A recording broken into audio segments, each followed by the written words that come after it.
Good morning. Masigi card ki message ay peta yung minarase.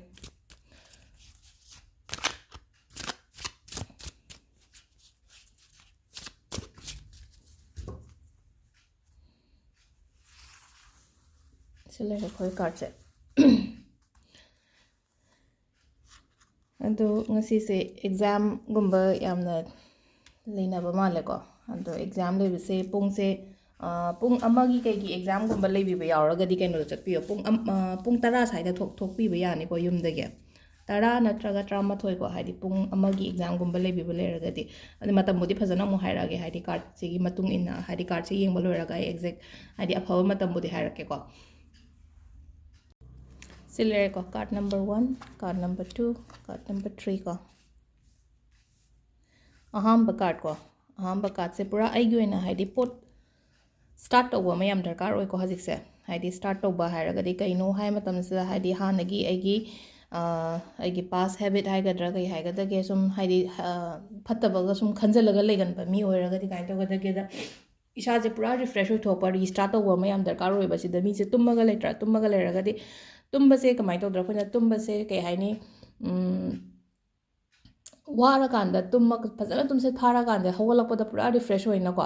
adumaina same haidi wakhanda oiro natraga hakchang do oiro ko somna adumaina tawbi be ba haidi hawisi am chokthare natra wakhan nuai tre natraga haidi hakchang nuai tre ka haraga ko fazana pothabi ba ma ko wakhan gi matang da oiraga so ko haidi fazana haidi relax oiraga hai tare ko meditate kumba tawbi ra kholaga haidi ngasai gi aigi nuai taba ko taba mayam do haidi pura chatlan graga aphaba ma hobi ba habne ba sida restart na hai se ko haidi rest lobi ba hai tare ko ani suba ko ani suba se thabak se fazana hone ko haidi somna honari ba pot se ko responsibilities yame ko hasi somda hai tar responsibilities yame thabak mayam se ado ithanda loina tawe yumgi thabak inkhang oiro mapan gi thabak inkhang oiro adu duna haidi ko mingon da haiba su tan bado ma ko edum tawge da moi da haidu so bude edum khona jage da na khan badum lebudo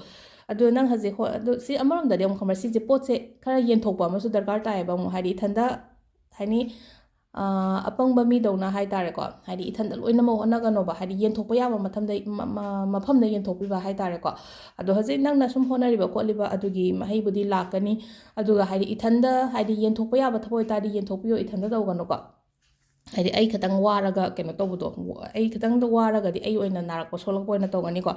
aduga aina honari ba potsi gi matang da hairaga di phagani aduga ahum suba se yamna ingna chikna hai tare ko thabak tawba ngamgani ko ingna chikna hadi yamna peace oina yamna peace and calm ko hadi yamna ingna chikna hadi aina ji tawriba thabak ke ka mayam to loina ma phajana tawba ngamgani en haibane bisida wakhan je hadi ingna leba kasi je ko ado sida leire card ki message sina aphaba timing je ko 3 ka minute kun mathoi dagi na pung 13 ka minute kun mathoi phawba leba ado sigi marak sida khwai dagi phaba exam leba hairaga di ko pung 10 dagi thokpi gera natraga 13 dagi thokpi gera ko aduga 12 ga minute 9 dagi na pung ani phawba ma leire ko 12 ga minute 9 dagi na pung ani phawba leire aduga 3 ga minute 9 dagi na 8 ga minute 9 phawba ma leire nungdangi ni ko sirisina aduga ahingi na pung 1 ga minute 1 dagi na pung 2 ga minute 9 phawba ma leire ko adunga sise numaijing oibani na keno akoigi pink machu natraga maroon machu ko ado pink or maroon gi hanky ni kai ni khangde angang gi pocket ta kai da happy be yai ko haidi hazik phawba sum chatriba oiraga di ko adu ma leire adagi akoigi aina mamangi da exam gi da same ki ba ambika mantra kai hai ko ambika mantra it just a 4 words ni ko 4 words se haidi sentence ama ani katang ne ba khambra sentence ani katang do adu do khoina sonbi be yai ko so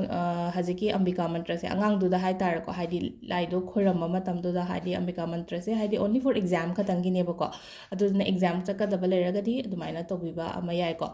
aduga kitang athum bagumba pijaraga chalhan biyo ko angang da haidi exam chat matam da haidi ngasagi chaing jang za badu no ore ko yum dagi thok matam da athum bagatang machin da kem le train khala je chini gumba kai gumba katang ko ha petang adumaina ko haidi poto athumba haragadi aphabani na ko aduna hadi athumba gumba adumaina keno taraga pijaraga chatpi be yai ko ngang do adu sida lere ngasigi card message ko thank you